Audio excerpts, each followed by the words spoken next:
Hinduism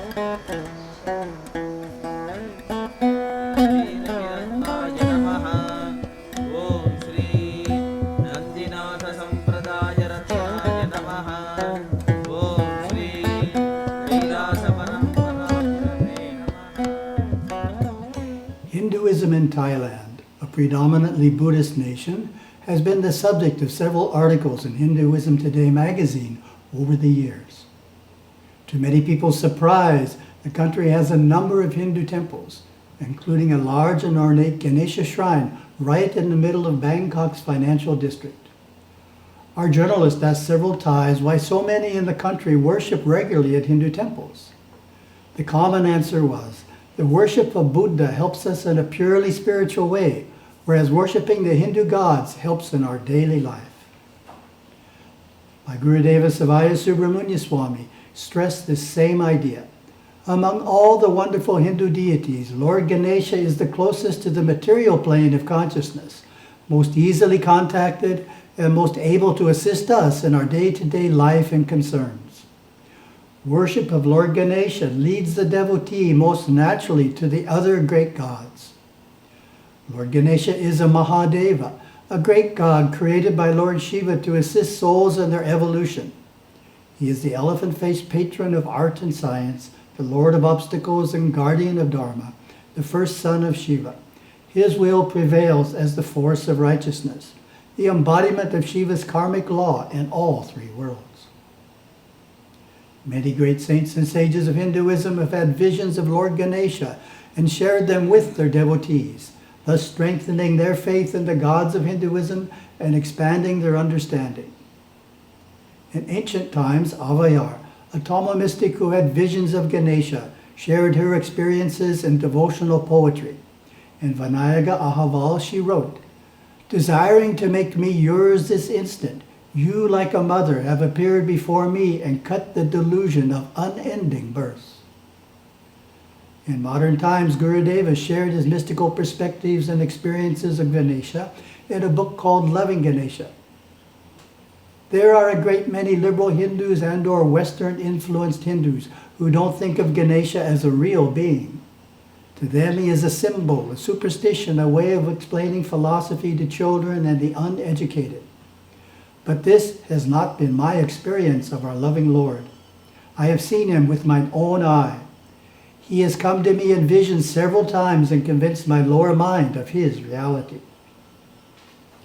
Since 1969, we have arranged group pilgrimages to India, where traveling seekers have had life-changing visions of Lord Ganesha and other deities. Such visions, born of the intensity of pilgrimage and inner striving, would often come in the form of the stone or bronze murti moving and smiling at them, or becoming an animated human-like figure. With eyes closed, some devotees inwardly saw the deity's face as real as any living being. Though not many have such powerful visions, in the year 1995, hundreds of thousands of Hindus experienced firsthand the widely publicized milk miracle in temples around the world. They watched as devotees offered milk to murtis of Lord Ganesha, who actually drank the milk. The remarkable happening was recorded by video cameras and well documented in world media. This increased many people's faith in the reality of Lord Ganesha. In his many inspired talks to large crowds in South India's ancient temples, Gurudeva explained that the stone or metal deity images are not mere symbols of the gods. They are the form through which their love, power, and blessings flood forth into this world. Knowing that the gods are real beings, and that the purpose of going to the temple is to experience their blessings, transforms the temple from a cultural hall to a truly sacred place for the devotee. Some readers may wonder what I mean by saying that Lord Ganesha and the other gods are real beings. If they are real, where do they live? To answer that question, let's provide some background. Hindu scripture speaks of three worlds of existence: the physical plane, the subtle or astral plane, and the causal plane. The physical plane is the world we perceive with our five senses, the realm of seeing, hearing, smelling, tasting, and touching. Of the three worlds, this is the most limited, the least permanent, and the most subject to change. Within the physical plane exists the subtle or astral plane, the mental emotional sphere. We function in this realm through thought and feeling, and reside there fully during sleep and after death. There in our astral body we meet other souls who are sleeping or have died and do not have a physical body. We function constantly in this in-between world by our every thought and emotion.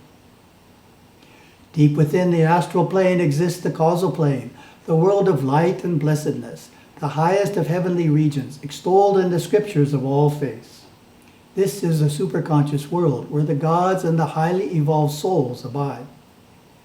It is this world that we seek to access through deep meditation and through temple worship, which opens a channel for the gods' blessings. This most refined realm is not distant. It exists within us as the abode of our divine self, our pure, immortal soul being. My Gurudeva often said that religion is the working together of the three worlds. In a sanctified temple, we can readily experience the gods and devas as an uplifting, peaceful, divine energy or Shakti, radiating out through the murti from the causal plane. It is easiest to feel these blessings at the high point of the puja, when the flame is held before the deity, or after the puja in a quiet moment of reflection. The Shakti of Lord Ganesha is a gentle, soothing force.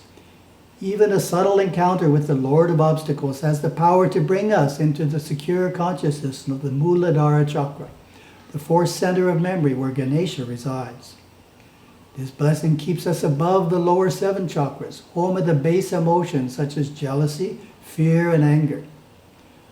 There is a Tamil saying, Ganesha is my support, Ganapati Tunai, which conveys the idea that Lord Ganesha looks after us and influences everything in our life for the better.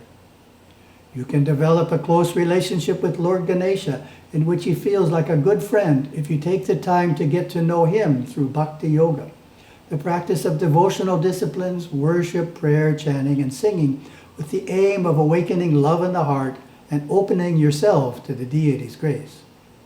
The 2,200-year-old South Indian scripture Tirumandaram declares, "Five-armed is he, elephant-faced, with tucks protruding, crescent-shaped son of Shiva, wisdom's flower, in heart enshrined, his feet I praise."